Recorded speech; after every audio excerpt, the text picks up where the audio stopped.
Welcome everybody. Thanks for joining us. As by way of introduction, I just wanted to say hello. And my name is Owen Mooney. I'm a critical care physician here in Winnipeg. I'm also part of the organ donation group and our Gift of Life program here in Manitoba. Dr. Adrian Robertson and I have begun this initiative in order to kind of connect us provincially, nationally, with an ongoing journal club with hopes to kind of share information and share knowledge about our donation. And tonight is our first inaugural event, and I'm very excited to introduce the speaker. I'm broadcasting here from Winnipeg, and I assure you, Winnipeg looks like that in mid-February right now. So welcome, and I appreciate the opportunity to be with you tonight. You have the ability to answer questions, which I will be able to see. The discussion should be about 45 minutes or so, give or take, and hopefully some time for questions at the end. We'd also love your feedback at the end of this, likely through the Canadian Society of Transplantation website and email list. First, I just wanted to kind of introduce why we're doing this, and I've kind of already alluded to some of the points. We're planning to hold a regular event, a regular web nationally. As we're doing tonight, and really what our goals is to share our experiences, our knowledge, and to promote education in and around organ donation and transplantation topics and ideas. I think this will be a wonderful opportunity to share our collective knowledge in order to better manage and best practice when taking care of patients and families who have donated. And obviously to learn from each other. I know locally here we're rolling out our DCD program as of July of this year, and have had some bumps and bruises along the way. And I hope to talk to many of you about these issues going forward. These webinars will be streamed nationally, as I mentioned, using this GoToWebinar platform, which so far has been extremely user-friendly. So I hope you're feeling the same. There will be the webinars will be available through the CST transplant websites, which the link is on the bottom here, with the presentations, both the audio and the slides. So I guess we should probably get started here. So I just wanted to introduce our first speaker, our inaugural speaker, Dr. Marcel Pinsence from the Donor Network of Arizona. Just as an introductory bio, Marcel received his undergraduate degree in liberal arts from Providence College in Providence, Rhode Island, and graduated with a degree in theology and pastoral care from the Gregorian University and the North American College in Rome, Italy. He served in Paris ministry for 10 years before his work and vocations in becoming the director of the college program. He began working for the Donor Network of Arizona in 1998, establishing their donor family aftercare program. And presently, he serves as the director of donor, family, and advocate services, guiding the donation and family advocates in donation conversations. The present focus of his work and study is decision-making and meaningful conversations with families in times of emotional crisis and trauma. Marcel has worked across the country with over 30 organ procurement organizations and hospital partners, speaking about the best practices in communication and donation. We're very honored to have Marcel as our first speaker. So without further ado, I'll hand over the reins to Marcel in a second, and hopefully mute myself. There you go, Marcel.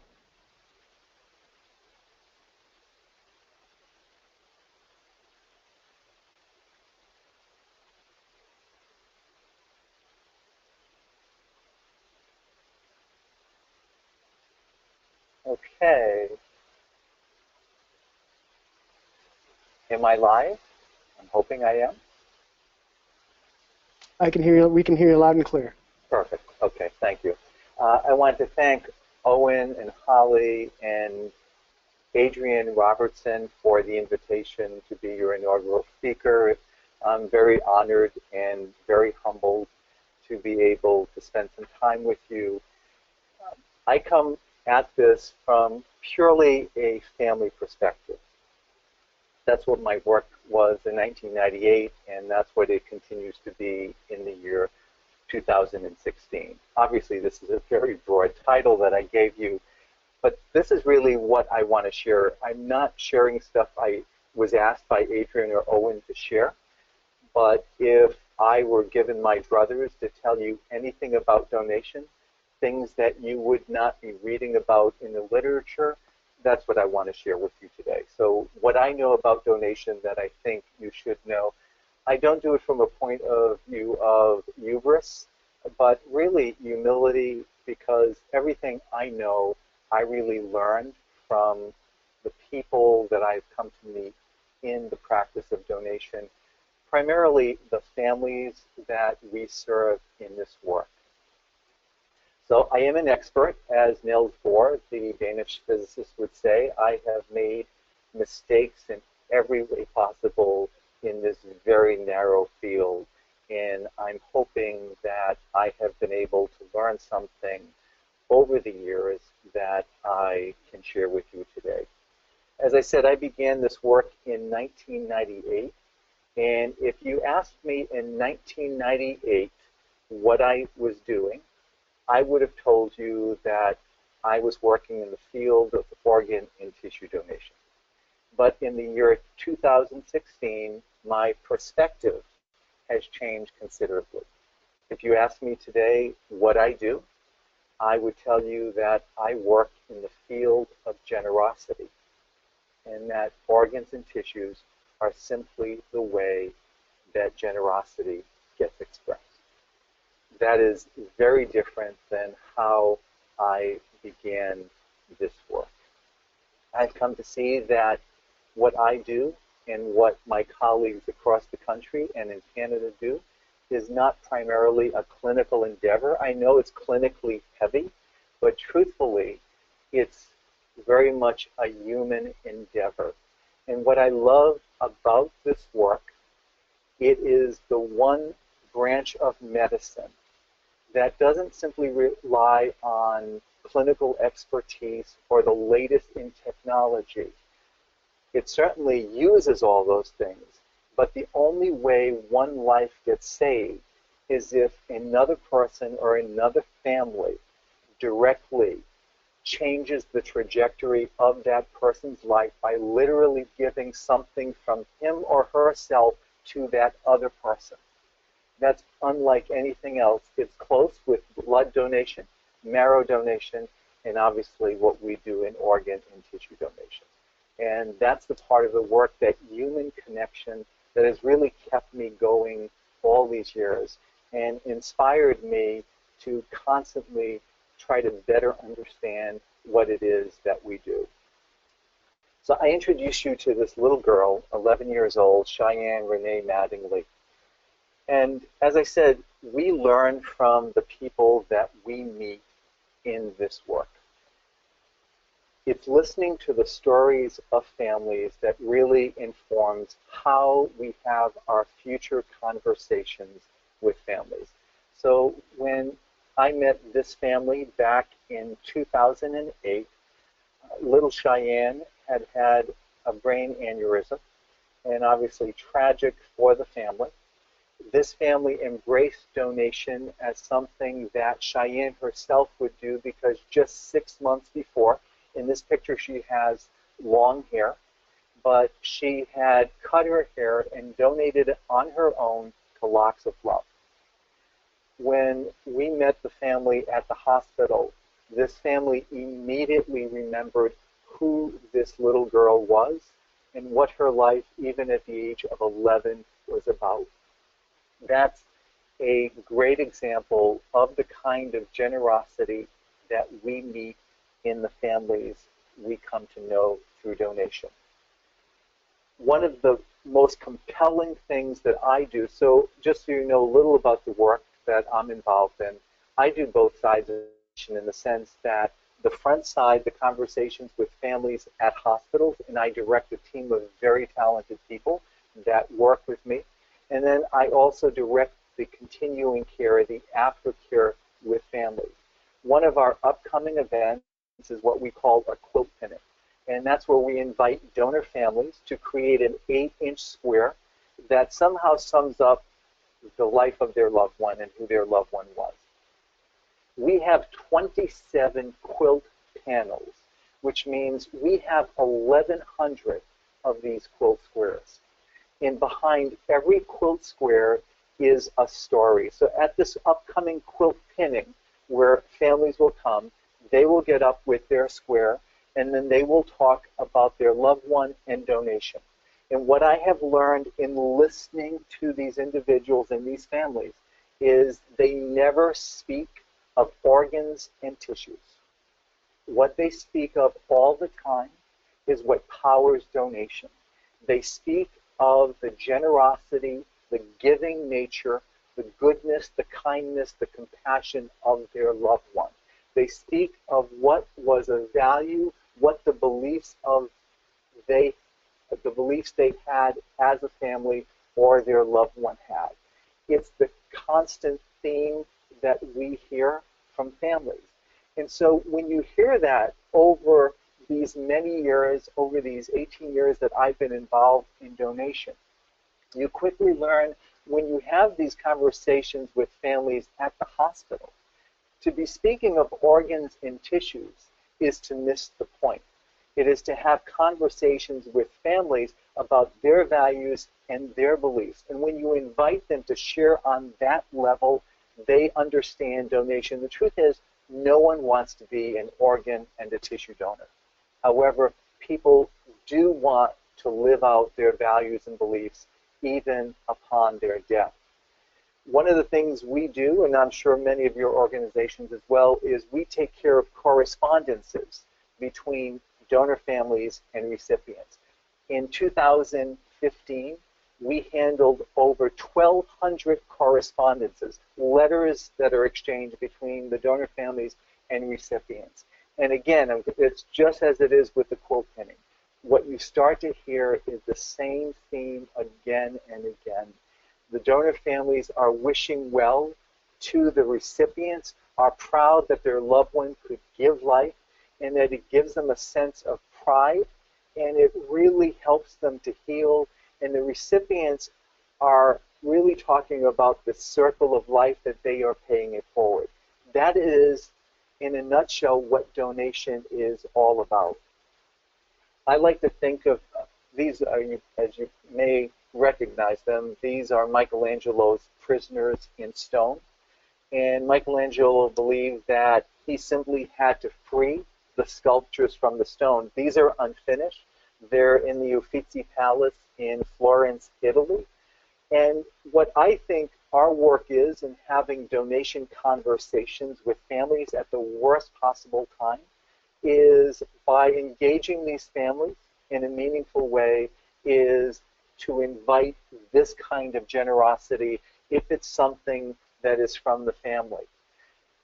I'm not sure if any of you have read the book, The Science of Generosity. Notre Dame University did a 5-year study. They got grant money, $5 million, to scientifically study generosity. And we had their spokesman come out to Donor Network of Arizona and spend some time with us to learn about what we do in the field of donation that invites generosity. And his statement to us was very telling. He said, "You are a generosity factory. What you do is you constantly, each day, are inviting generosity into the world." What I love about this work is not only are we saving lives, but in my mind, we are growing generosity. When those stories of people sharing life with others are told, there's a far bigger effect in this world than simply one life saved. These are stories that grow generosity right practices of generosity, which, as you may have read, really increase people's own well-being, happiness, and welfare. Sometimes when we speak of donation, we think of it as this strange outlier that some people get to do. And I like to take it and reposition it. You've probably seen the Geico commercial, Even a Caveman. The truth is, if you go back 250,000 years, even cavemen were remembering their deceased, leaving things at grave sites. Today, nothing has really changed. When someone dies, we as human beings, most of the time, choose ways that we can remember and honor our loved ones. We do it with obituaries. We do it today with Facebook tributes. We might tweet something out. We'll have a memorial service, a funeral service. We might pass a law to right some wrong. We may start a foundation if we have some money. What we are doing is we are seeking a way to remember our loved one and to perhaps give a legacy to our loved one. Donation is simply one of the things that people choose to do in honor of their loved one. It's not this strange thing, but again, that fundamental question is, how do we want our loved ones remembered? And some people think it is very meaningful that they have their loved one remembered as sharing life as their last gesture on earth. When you engage families in this meaningful way as a legacy conversation, you will hear how it really connects to those families. You should know about our philosophy, and I always think every organization should be very clear in having what their philosophy of donation conversations are, what their philosophy is. This is our philosophy, and I think the better articulated it is, the clearer you can be in carrying out the work that you do with families. So our philosophy is we help families make their best decision in their worst moment based on their values and their beliefs. That's it. It sounds beautiful. It sounds simple. It is not easy given the time that we are meeting families. But you can see this is not about the values of Donor Network of Arizona. It's not about the values of Marcel, but it is really trying to help this family to see what their values and beliefs are and how those might connect to donation. And the truth is, most people have never had a conversation about donation. We don't typically like to speak of death. However, most people know the values and the beliefs of their family and those that would connect to donation.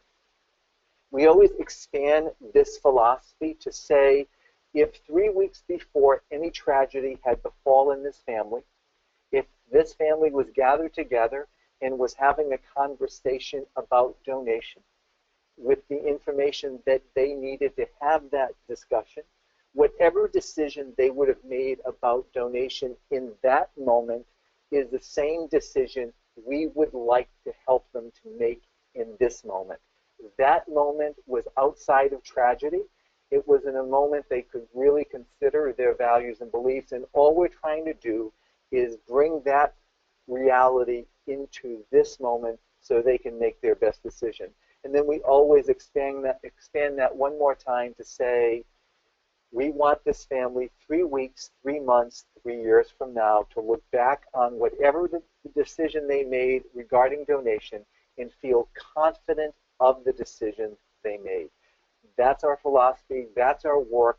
It becomes very clear to us what we are doing and what we are not doing. Definition and clarity is very important to us. We often speak of donation in 3 separate and distinct moments. And I like this because it keeps our discussion conversations with families very clear in what donation is and what donation is not. So the 3 moments of donation as we talk about them. The first moment of donation is all about a decision of generosity, to want to share life, to want to help others. That is the only moment that belongs to an individual or a family. The second moment of donation is what can be recovered in the way of organs and tissues. And who does that moment belong to? That belongs to, for us, the FDA, CDC, and transplantation guidelines. The third moment is if we did recover organs and tissues, what can be beneficially and safely transplanted? And that third moment belongs to transplant surgeons and people who do the preparation of the tissue. So the first moment of donation is the moment that belongs to the family. We're very clear when we're speaking to a family, we're not talking about the outcome. We don't get tied up into, well, we think 4 organs, 3 organs, we think the heart, the liver, the kidneys. We will give them that information, but we are going to give them the bigger picture of what donation is. And donation is embracing that decision of generosity to wish to share life. Because what will happen is, and you, I'm sure, have experienced this, that there are times that we discover something during the evaluation process that we will not be able to continue. I'm going to clarify. We're going to continue with donation because that's about a decision of generosity that will continue to be honored. But we're not going to continue with step 2, which is the recovery of organs and tissues. So what we are never saying a family in our conversations to feel appointment that donation did not happen. In our state of Arizona, last year alone, we had what we call 600 willingness that we spoke with that embraced donation, said yes to donation. We did not recover organs and tissues, and we fully honor these individuals as donors. This is to engage families and also to take away that disappointment. Even, I know Owen was mentioning DCD, not everyone passes in the 60 to 90 minutes. Going back to that first moment, again, we celebrate what that family or what that individual committed to, and that's what we continue to honor. This has changed the way, even when we go out to do a registration event, where people come and register and sign those cards, or people tell you why they don't want to register. It used to be, going back to 2005, people would amble up to the table and would tell us why we would not want them to donate anything. And they would tell us about their medical history. They're diabetic, they're arthritic, they're too old, they're too sick. And what we used to do was almost an informal medical social history. Now, with these 3 moments of donation in mind, what we say is donation is all about a decision of generosity to wish to share life. If it's important for you to give expression and voice to generosity to people here in Arizona, we ask that you register. We don't know what's possible in the way of recovery and transplantation. The only thing possible today is that decision to share life. It changes the conversation, it changes the tone, and it changes the feeling level, and it really removes it from the outcome and from that feeling of disappointment that you could easily leave families with. There are some organ procurement organizations that one of the first things they give to someone who's about to be a family advocate or family support coordinator speaking to families is getting to yes. This is the antithesis. In my mind, this is not a bad book, but it's about sales. This is not what our philosophy is about. We're not trying to get a family to say yes. That is the opposite of what we're trying to do. What we are trying to do when we do meet the family is simply get to we, meaning get to a connection, a rapport, a place of trust, a place where we can have a meaningful conversation and exploration with that family of their values and beliefs, and asking, is there a connection to donation and sharing of life? The clearer we are in our philosophy of what we are doing and not doing, I think the better we are going to be able to help these families. I think if you go in with the idea we need to get a yes from this family, it undoes, I think, the authenticity and the genuineness of that meeting in the family. And the truth is, we know most people in a good moment. The last time we did a poll in Arizona, 91% of people said, given a chance to save a life, they would. We are meeting families at a terrible moment, a moment of trauma. If we can get to a moment of trust, a moment of honest communication, we think we can help that family make the same decision they would have made before if we can open up this conversation. Question I often ask when I speak at hospitals: if we could speak to families 1 month after the death of their loved one, what percentage of families do you believe would say yes to donation? I just was at a hospital today speaking, and people said 80%, 90%. So we know just from that intuition, that insight that people have, that circumstances are really what we think are standing in the way of families being able to make their best decision. And what we're looking to do is, how can we help that family get to that best place? The way I like to think of donation conversations is as if I'm playing golf. I'm a terrible golfer. I grew up playing hockey. And shoot score are not really helpful when you are swinging a golf club. A really great golf shot is all about a great golf swing. The ball just happens to be in the middle of your stance. My problem in golf is I try to hit the ball, which is not going to make for good golf, not going to make for good golf shots. But if you groove your swing and you simply have a beautiful swing and the ball happens to be in the middle of your stance, that golf shot is going to be amazing. It's the same with a donation conversation.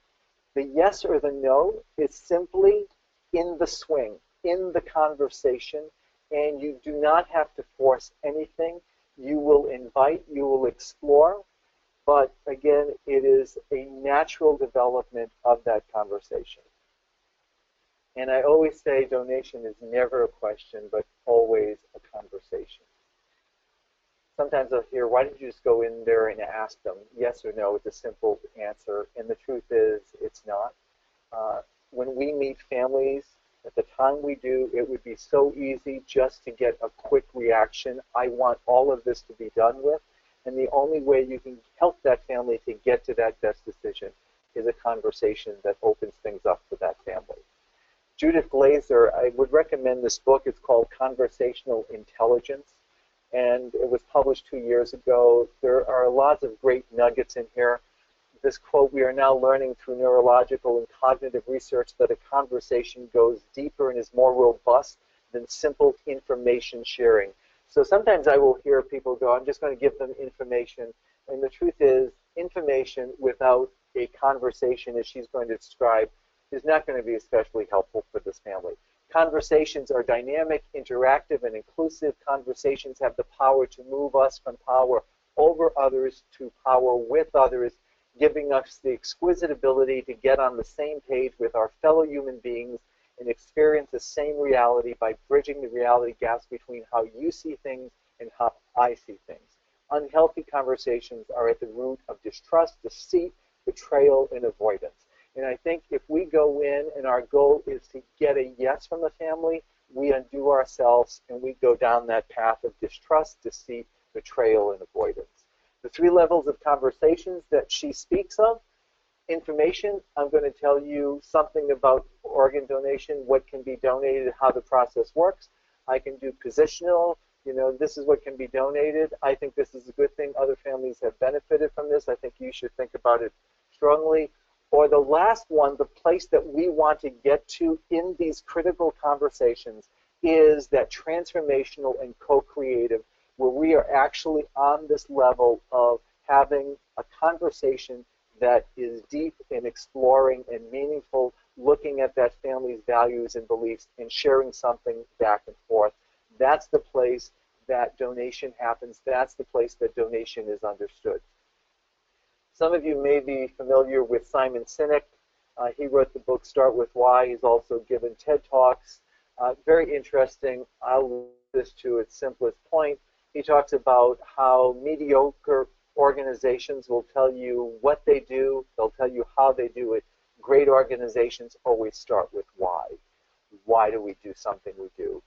Whenever we are having a donation conversation, I always want it to be a why conversation. Why would this be meaningful? Too many donation conversations are simply what and how. conversations, simply informational.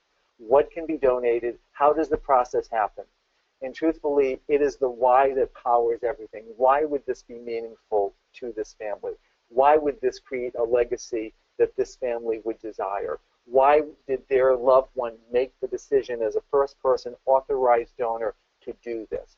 Those conversations are far more fruitful and productive and really engaging that family on a level that that family is going to be able to reflect on the life of their loved one, and therefore it's going to be a far better, far deeper conversation. What we're trying to do in these conversations, truthfully, there's so much debris on the road for families to get to donation. Perhaps they were not treated the way they wanted in the hospital. Perhaps they weren't communicated well with in the hospital. Perhaps they're angry with their loved one at how the loved one died. Perhaps it was suicide. Perhaps they're angry with authorities. Maybe there was something that happened. It was a gunshot to the head, and a crime is being investigated. There's all kinds of debris that are on that road to donation, and we need to be able to help that family to clear that debris and to be able to make a decision regarding donation without a lot of emotional overspill from other things that might easily roll into the donation decision. And our expertise in being able to help families do that is going to be essential. Already some of you may have the thought, okay, this is way too involved, even the way you're thinking. Sometimes I'll hear from physicians and nurses, oh, Marcel, just go in there. It's a simple question. Ask them yes or no. Stop talking to us about when's the best time, when is it most sensitive, what's the best way to have this conversation with the family, because I'll hear it. A decision is a decision is a decision. My question is, or is it? I take you to a study that was done surreptitiously with 8 Israeli parole judges. So this study was released in the proceedings of the National Academy of Sciences not too long ago. And again, these judges did not know they were being studied. They hear parole, they have these parole hearings. They typically last 6 minutes. They only grant parole in 35% of the cases. And they're like clockwork. They have breakfast together, then they start hearing cases. They have a mid-morning snack. They hear more cases.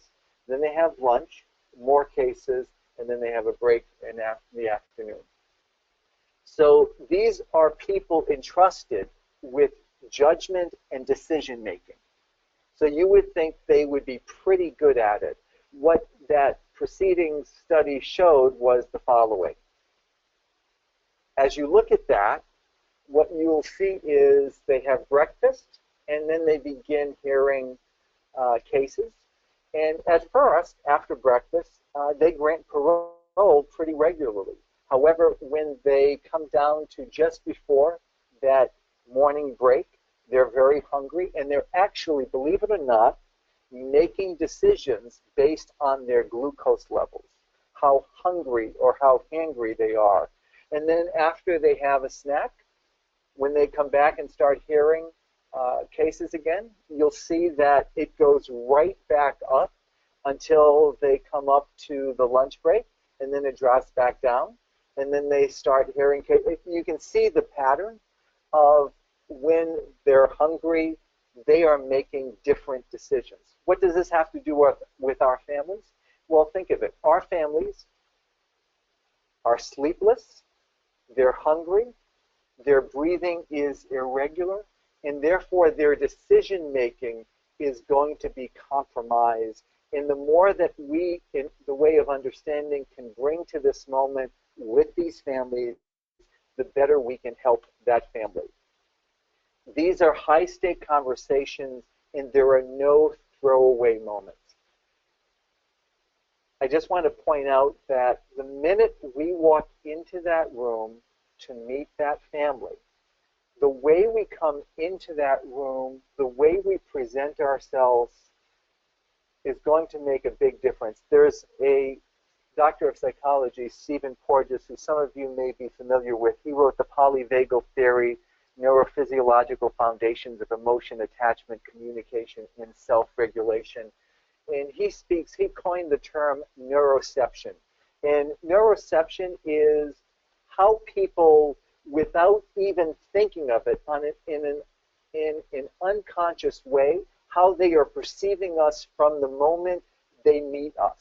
They are either perceiving us as safe or unsafe. There are parts of the brain, the amygdala, the fusiform gyrus superior, the temporal sulcus, that are reading whether we feel safe. Not that they think we're safe, but there's something the minute we come into that room, there is no throwaway moment. When we come into that room, we present something to that family. We are at such a disadvantage when we are meeting families in these traumatic situations. Everything bodes against donation. We don't start at in an equal playing field when we are meeting families. Things are really against donation just because of all the emotional debris on that road to donation. And therefore, I don't want to give anything away in that moment. So from the first moment we meet the family, there's a presence that we are seeking to bring to that family in the way that families can feel safe even before they know they are safe with us. There have been studies about even what the voice does. We recently had an advocate a couple of years ago that this person's voice was rather unsteady. Stammering, stuttering was pretty common for this person. And as well-intentioned as this individual was, that voice did not make people feel safe. There have been studies in when a voice is regular and has a calming tone, how that is processed by the brain to feel safe. And when it is not, when people are irregular in their speech pattern, even when they start throwing in ums and ahs and hesitating, people are feeling unsafe, again, in that level of neuroception. So before it's ever a conversation, it's things that we are bringing into that moment that we do not want to disadvantage ourselves by not being aware of. So what are families really hearing from us in these conversations? I love this cartoon from Gary Larson. What we say to dogs, Ginger, I had it, you stay out of the garbage. Again, if you continue that bottom frame, what they really hear is Ginger, blah, blah, blah, blah, blah, blah, blah, blah, blah. What families oftentimes in these states are getting from us, if we are not aware of it, is they are not hearing everything we are saying. Oftentimes, I will speak to a physician, and I'll ask the physician how his conversation, perhaps of brain death or a grave prognosis, went with the family. And I will be told, oh, I was very clear, they understood everything I said. I will meet that family, and that family has no idea what that physician said. It's not that the physician, in my mind, was unclear, but that family is in a place that they are really unable to really listen and hear and comprehend, and that's what I want to refer to next. I take you to the work of George Lowenstein and Dan Ariely. These are two behavioral economists. Behavioral economists, as you know, study understanding and decision-making, very pertinent to what we do. And George Lowenstein and Dan Ariely had an interesting way of speaking of how people make decisions in low-stress and high-stress situations. What they talked about is people making decisions in cold states and hot states. Cold states is when our parasympathetic nervous system, if you will, is engaged. We're in peace and harmony. Everything's pretty easy and comfortable in our lives, low stress. We can make pretty good decisions. It's not too complicated. We are never meeting families in cold states, or what I like to call cool states. We are meeting families in hot emotional states. And what do I mean by hot emotional states? I'm not simply speaking of a psychological state, but I'm speaking of a neurophysiological state. And what we mean by that is it's a neural hijacking of the thinking brain. You have two things going on. You have the hypothalamic pituitary adrenal axis that kicks in, and you have sympathetic adrenal axis kicking in. So basically, you have people in high defensive behavior, in fight or flight, or perhaps even worse, they might freeze and shut down. In hot states, as you can imagine, people make very different decisions and understand things very differently than they would in a cool state.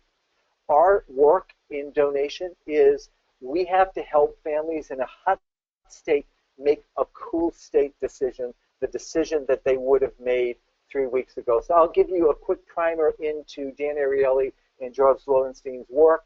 So this is a very simple understanding that they give to us in a book called Predictably Irrational. I'm on a diet. I need to lose 10 pounds.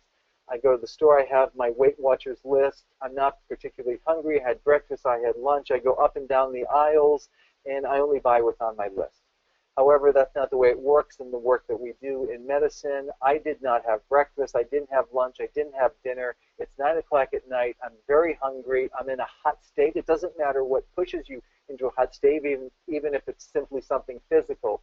I go to that same grocery store, and now that list is not quite as persuasive. I might be buying the M&Ms, the ice cream, because I'm in a bit of a hot state. They talk about a woman who is told that she's pregnant, and she is going to announce to a group of friends that she intends to have this child naturally in every way. She's going to carry the child naturally, and when she delivers, no pain medication. That's a cool state or a cold state decision. Hot states, I'm told by gynecologists, OBGYNs, that give me an epidural, give me as much pain med. These are the references they make. The way they did their study was actually they did a sex study at Berkeley with college males, and I'll quickly tell you what they did. So they asked them to fill out a survey. Do you have safe sex? Would you have sex with someone 40 years old, 50 years old? Would you have sex with someone you hate? They answer these questions, as you can imagine, it's very predictable. They answer them in a cold state, and they're having protected sex. They're not having sex with people in their 50s and 60s. So it's all pretty much down the line. They dismissed these students. They asked them to come back in a couple of weeks to see if they would like to take part in the second part of the study. The second part of the study, read the study if you go on and Google their work. But the second part of the study, they had to get into a hot, bothered state, aroused, and they have to answer the same questions, but now in a sexually aroused state, and they answer quite different. They're not having protected sex all the time. They're having sex with people they hate. They're having sex with people 40, 50, 60. It doesn't matter. In a hot state, people make very different decisions. You quickly get the point. So what to expect? I like this quote from Ed Eckenrod, a friend of mine. This is this family's 9/11, obviously, which is big for here in the United States. They're being terrorized by the events of this day. It's very difficult for people who are terrorized in moments of trauma to think clearly. So what to expect from people in hot emotional states? Difficulty with thinking, decision-making, problem-solving, concentrating, hearing, remembering, attention span, all the things that we need from families to make decisions, to understand even the prognosis as well as what donation is about for the family. All of this is going to be compromised and very difficult to do with a family, and that's why we need to bring our absolute best to these families, because they begin at such a disadvantage, just as we do, to really be able to see donation for what it is, for what they would have seen it as being 3 weeks before. I always think when we're meeting families at the hospital, as much as we're trying to communicate with them, they have a musical score that is not so good, whether it's the theme from Psycho or Jaws. There's something that's really interfering. They are terrorized by the events of this day, and it's going to make it difficult for us to communicate. Who are the people that we look to do this work? Sometimes I hear people say, well, anyone can be trained to do this work. And yes, there's a great deal of training that does go into doing this work. However, there are people that perhaps are more naturally inclined. In a perfect world, I would look for the amygdala whisperer. So we talked about literally, again, when the sympathetic nervous system takes over and the amygdala is on high alert, all the stuff that you're aware of. So who are these people that can really bring calm and soothing to a family in these really terrible moments? What I like to think of for myself when I am meeting a family, I'm a very visual person, and I like to picture this bridge as I'm going into that room, as I'm aware of my presence in this room, how I'm coming across, what my voice is sounding like. I'm picturing that family on the other side of the bridge. I'm on this side of the bridge. It gives me choices. So I can either beckon that family to come over to my side of the bridge. I can meet them halfway over the bridge. I can blow up the bridge. My work, I always think, as that kind of amygdala whisperer, is to walk over to where that family is at, wherever they are at. They could be angry. They could be throwing things in the room. But my goal is to walk over in a genuine way to that family on the other side. And if they're willing, to walk over with them to the side that embraces donation. There are people that think you can train and script advocates and coordinators to do this work. That's not, right now, tomorrow, I've got 2 interviews looking for 2 new advocates. And some of you may be familiar with the show Chopped. I know there's a Canadian version as well as the US version. And the show is you get a basket of different food items, and what you're asked to do from these disparate items and ingredients that you get is you are asked to create some delicacy, some great cuisine from the ingredients that you receive. That's what we're looking for in an advocate who works with this family. So to believe that you can simply script someone when the family says this, you say this, or let's practice, this objection. Those are all things that we might do in terms of training, but we're really looking for chefs as opposed to cooks. So a cook obviously can follow a cookbook and directions and create something, but what we're trying to have, so my team consists of psychologists, mental health therapists, social workers, people who have had great experiences working with families in traumatic situations. Because we are not working simply with grieving families, we are working with families in trauma and crisis. And that is a different lens through which we see families. So we need real chefs that can take the ingredients, whatever they are in the room, and create something with that family on that 3rd level of conversation that Judith Glazer was referring to, that co-creational, transformational level. What are we trying to do with families as we see the ingredients in the room?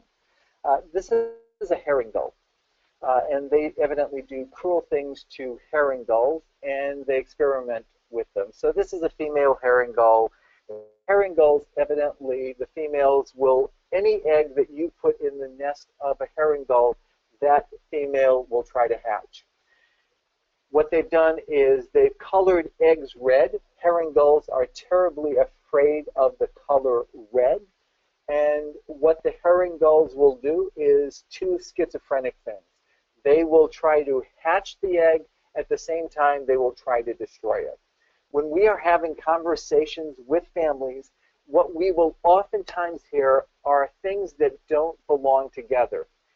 I don't want anyone to touch my son. He's been through too much. This is all too exhausting. And yet, as we explore with that family, we're going to hear to save a life would be wonderful. This was really who he was, what he was about.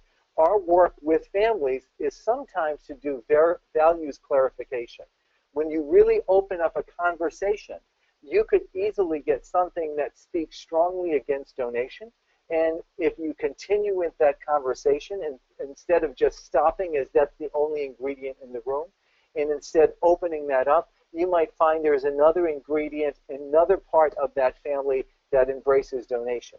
Our work is always to explore with families to see what is going to be most important to a family. I'm going to give you a quick insight into a recent conversation that one of my advocates had. This was with a Spanish-speaking family. This was all on the phone. The first conversation with the mother said she would donate if we would pay for the funeral. Obviously, that's not possible.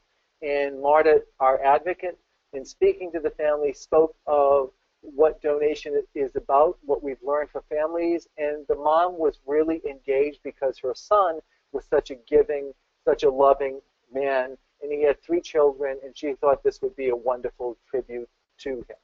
Uh, the second conversation with the mother started to think, my son's been through too much. I don't want any more time at the hospital. This is just too difficult. And then she thought about it some more, and she said, but to save a life would be really good. And then she said, let me talk to his brothers and see what they would like to do. And she spoke to her sons, the patient's brothers, and our advocate spoke again to this mother, and the mother said, his brothers do not want to do this. And Marta, our advocate, asked a very evocative, exploring question. And Marta said, we've had many discussions about donation. You told me it wasn't part of your tradition, and we talked about new traditions that Hispanics have now. We talked about so many things. Did you teach your sons anything about donation?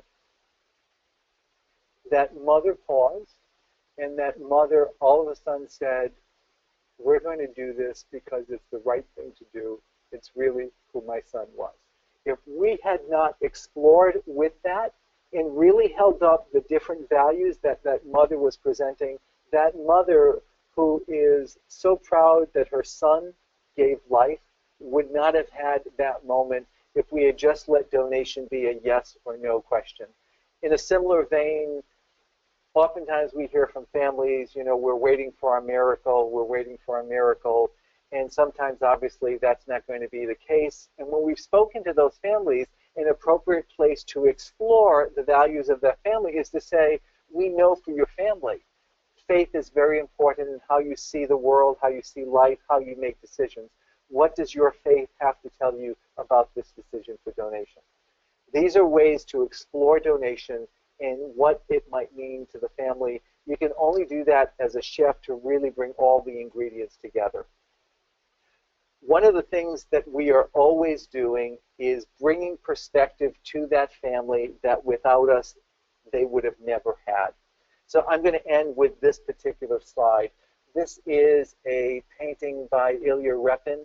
He was a 19th century Russian realist, and the name of this painting is The Unexpected Visitor. And probably this painting sits in Moscow and probably wouldn't get all the attention that it has, but this painting has been used to study the concept of framing and perspective.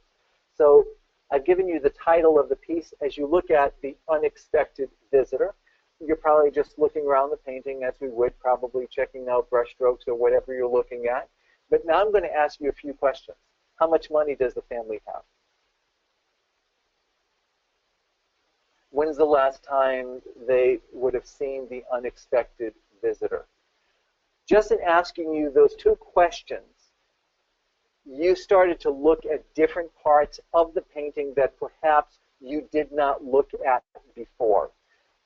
What we do in donation is by asking questions and inviting from that family what they might think of something, we're asking them to see something that without us being present in that conversation, they would not have been able to see. So when I just told you the title of the painting, The Unexpected Visitor, you simply looked all over. When I asked you how much money the family had, you probably looked at the tablecloth, you probably looked at the clothing, you probably looked at the pictures on the wall, you probably looked at the wallpaper.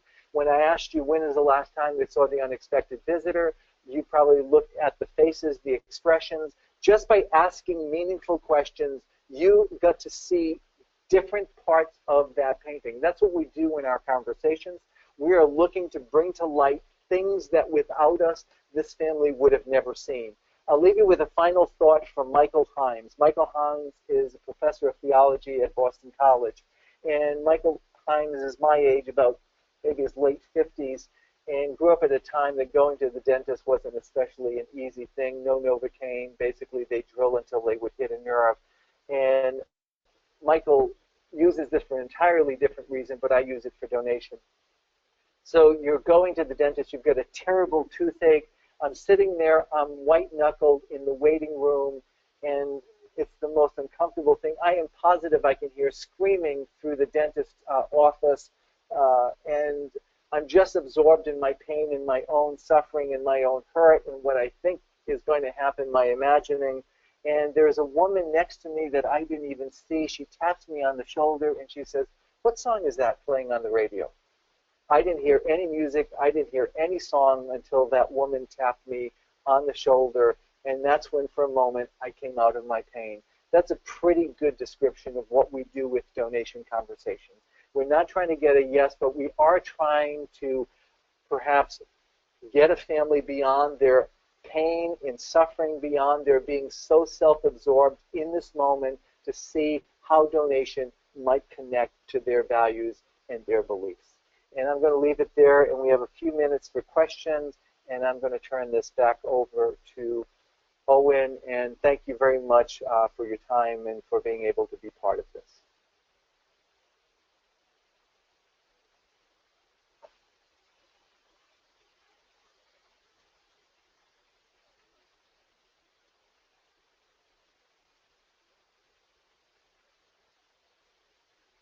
Owen?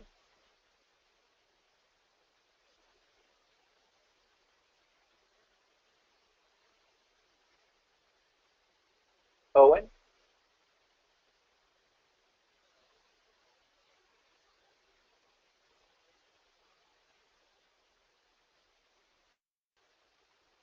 Sorry about that. I'm now finally unmuted. Sorry about that. Marcel, that was absolutely amazing. I really appreciate your talk. What especially hit home was that very powerful story about your advocate, Marta, and her very provocative question. I really appreciate you taking the time to talk to us today. I thought that was excellent.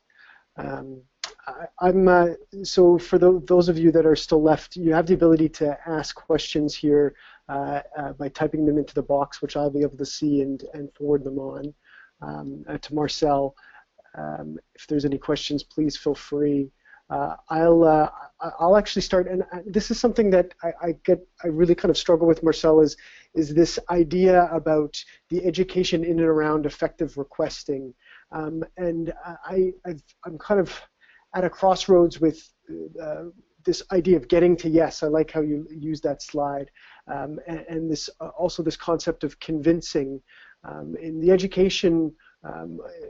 The educational events I've been to in effective requesting, it's been more of a trying to teach a technique where I believe what you were talking about more of a not necessarily a technique but a style. And I just wonder if you could comment on where you see the best educational for effective requesting going.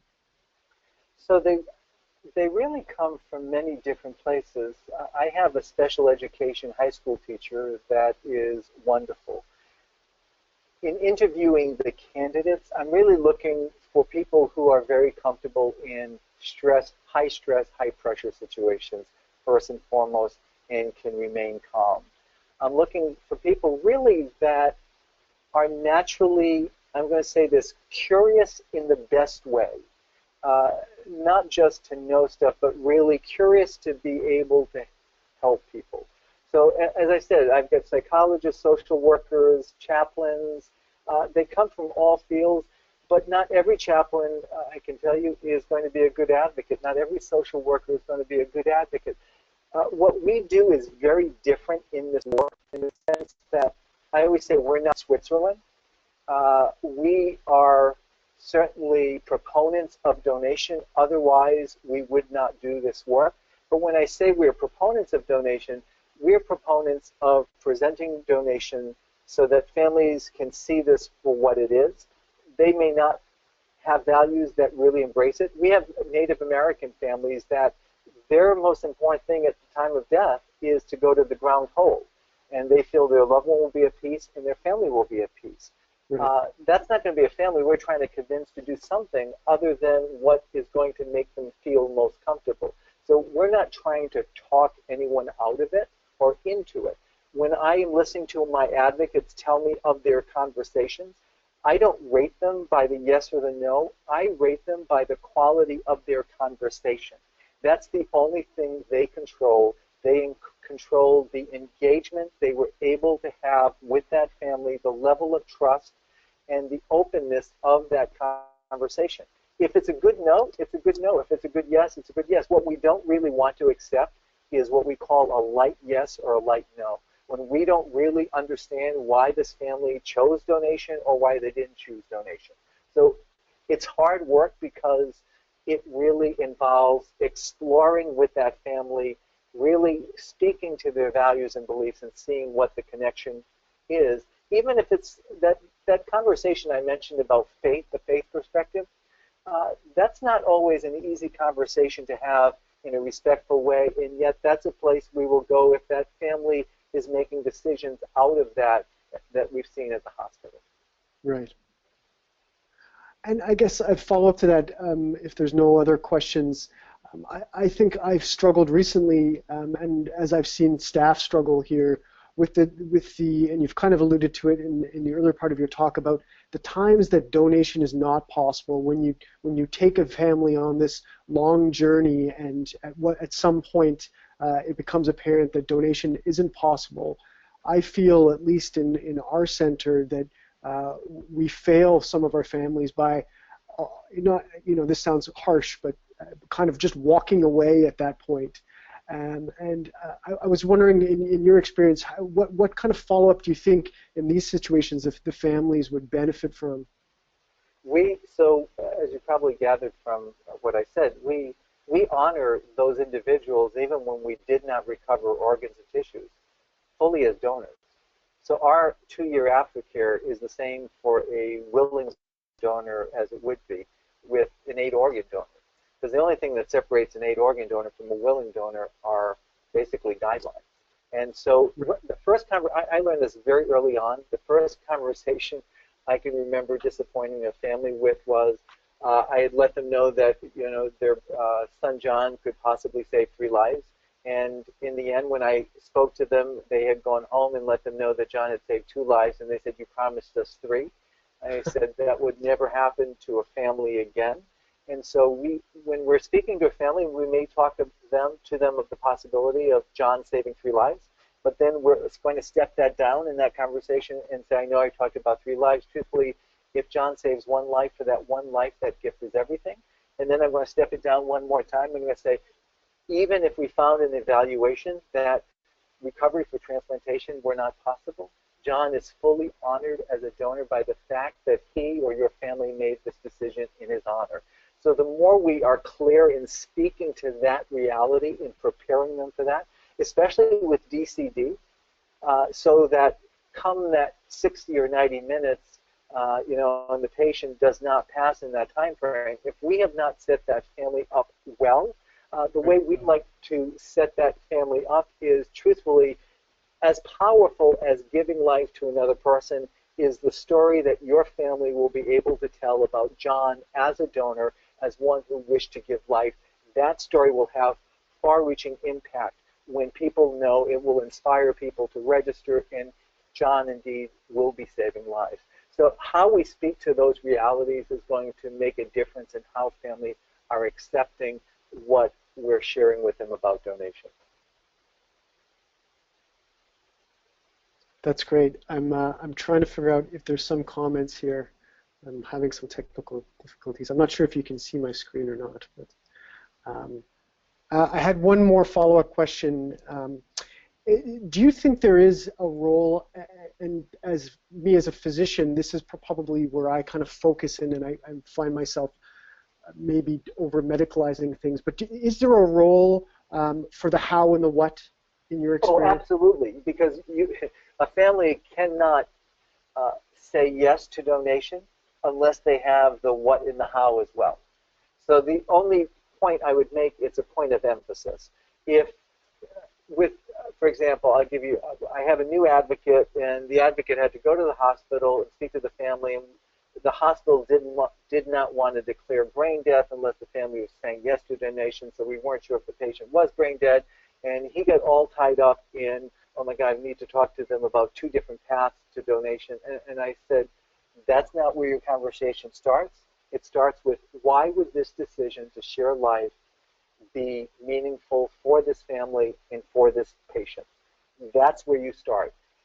Then you need to get into the what and the how, because the family, if you just stay on the why, without any content behind it, families are going to feel that you misled them and you did not fill them in on the fact that, for example, the time frames, this is not going to happen quickly as we know. It could be another 2 to 3 days, and families are going to feel that you withheld vital information in their decision making. So yes, I don't mean to underplay that the what and the how are significant in the family's decision making, but that's not the place the discussion, the conversation begins. It really should begin with why, and then it should be filled in with the what and the how. Because if you just start with the what and the how, you can quickly shut a family down because it's overwhelming, and it's not based in something that is going to ground them to be able to make that decision.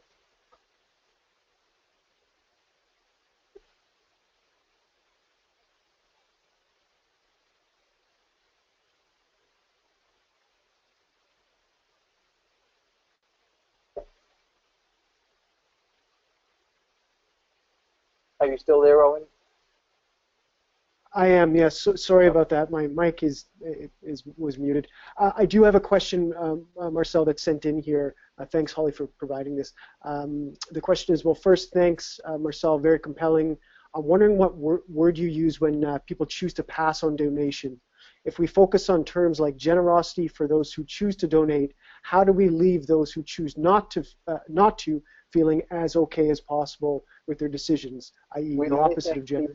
Yeah, we only thank people for what they do. We don't thank them for what they did not do. So we thank families for the courage to have this very delicate and sensitive conversation with us.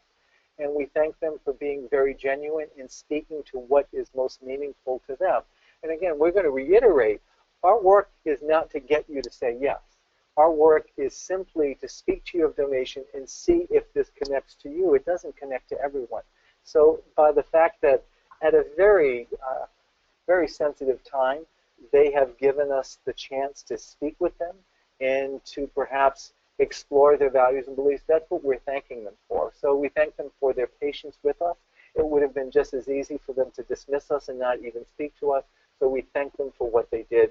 And we're not going to, again, even to speak with us is an act of warmth and generosity at their worst possible moment. So I think there's a genuine way to thank people for what they do. Thanks, Marcel. Once again, I just want to thank you, and I want to thank Holly and Rob from the Canadian Society of Transplantation for providing the technical GoToWebinar. It's been great. But Marcel, honestly, I really appreciate you taking your time, and that was incredibly informative, and I think a wonderful start to our series here. And there'll be more information for those of the participants that are still here in terms of upcoming events. But thanks a lot, Marcel. And I just wanted to leave you with a quote. Kristen Miller is actually a friend of mine, and she was a heart transplant recipient in 2012. And this kind of speaks to what Marcel was speaking about. And this is her quote that she provided me yesterday. Yes, her organ saved me, but her and her family's generosity at their moment of greatest grief has saved me in ways I never imagined possible. I always like to note that my donor not only saved my life in a literal sense, but also provided me with the example of kindness, courage, and selflessness that I want to give back to the people around me. And I love that quote. Wow, that's a great quote, and I think that's what is magnificent about this work, is it grows generosity. Wow, thank you for sharing that.